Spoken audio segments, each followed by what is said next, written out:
নমস্কার, আপনারা দেখছেন কলকাতা টিভি ডিজিটাল আর আমি আপনাদের সঙ্গে নিমাই পান্ডা। ফিরহাদ হাকিম অর্থাৎ ববি হাকিমের মেয়ে প্রিয়দর্শিনী হাকিম তিনি ফেসবুকে একটি পোস্ট করেছেন আজ।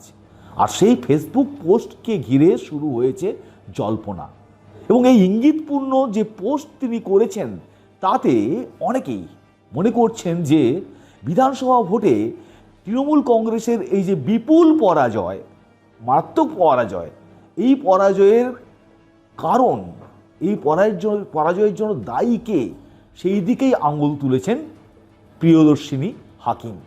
এবং ভোটের রেজাল্ট বেরোনোর পর বেশ কয়েকজন নেতা তারা বিভিন্নভাবে হয় সংবাদ মাধ্যমের সামনে মুখ খুলেছেন বা সোশ্যাল মাধ্যম যা ব্যবহার করেন তাতে পোস্ট করে কার্যত অভিষেক বন্দ্যোপাধ্যায়ের বিরুদ্ধে ক্ষোভ উগরে দিয়েছেন।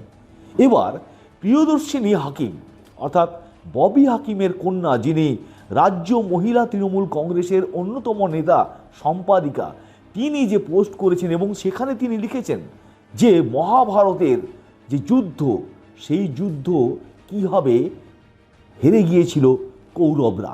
এবং সেখানে তিনি লিখেছেন যে মহাভারতের যুদ্ধ শেষ হওয়ার পেছনে, যুদ্ধে হেরে যাওয়ার পিছনে ধৃতরাষ্ট্রের অন্ধ ভালোবাসা ছিল।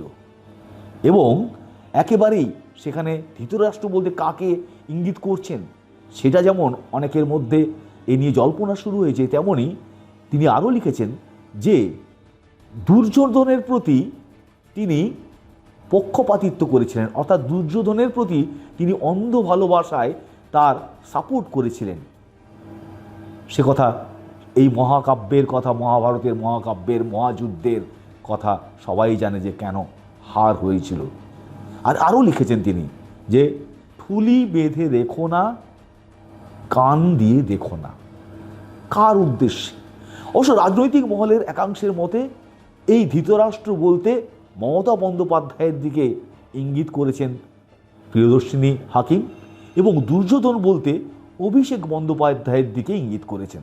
যদিও এ নিয়ে তৃণমূল কংগ্রেসের পক্ষ থেকে কোনো যে প্রতিক্রিয়া পাওয়া যায়নি বা প্রিয়দর্শিনী রক্ষিত তিনিও সরাসরি কোনো ব্যাখ্যা দেননি বা এই ইঙ্গিত কাদের উদ্দেশ্যে করেছেন তা নিয়ে তিনি কোনো আলাদা করে ব্যাখ্যা দেননি। আবার এ নিয়ে ফিরহাদ হাকিমের কোনো বক্তব্যও পাওয়া যায়নি, অন্তত সমাজ মাধ্যমে।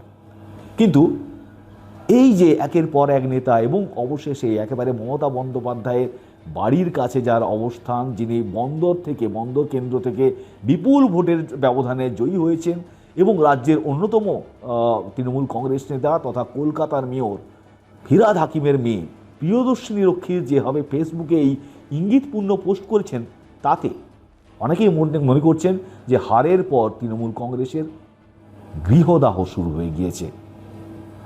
আরও খবর দেখতে চোখ রাখুন কলকাতা টিভি ডিজিটালে, রাত দিন 7 দিন।